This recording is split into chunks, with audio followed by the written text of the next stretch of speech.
ایک آپ سے لاسٹ کویسچن پوچھنا ہے اور اس کے لیے مجھے آپ کو ایک آپ ہی کا بیان دکھانا ہے، پھر میں آپ مجھے پتہ چلا ہے مصروفیت بھی ہے تو آپ کو زیادہ ٹائم نہیں روکوں گا.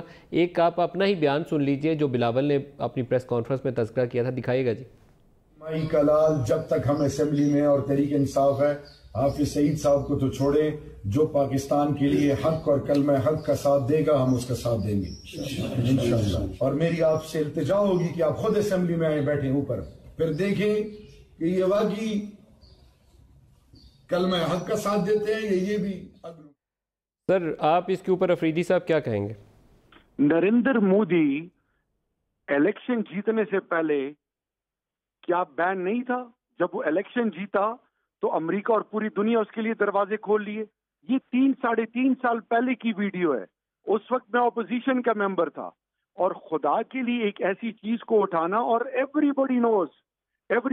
اور میرے الفاظ دیکھیں کہ جو بھی ریاست پاکستان کے ساتھ وفادار رہے گا آئین پاکستان کے اندر اور قانون کے اندر، جو بھی پاکستان کے لیے آواز اٹھائے گا. اب بات آئی کہ ایز اے ذمہ دار ریاست، اگر اور ہم سگنیٹری ہیں یو این کے، جو بھی لیگل میجرز لینے ہیں، جو پہ ہم پہ باؤنڈنگ ہیں، ان کے آل آؤٹ لینا ہماری اخلاقی اور قانونی ذمہ داری، اور جس پر ہم لیں گے. اور یہی وجہ ہے کہ ہم نے افیکٹو میجرز لیے اور پوری قوم کے سامنے، اور جنوری میں فیٹف کے حوالے سے جو تمام جو چیزیں گئیں اس سے وہ کنونس ہوئے، اور انشاءاللہ آنے والے مئی میں بھی تمام چیزیں کلیئر ہو جائیں گی انشاءاللہ. شہریار افریدی صاحب بہت شکریہ، آپ ہمارے ساتھ رہے.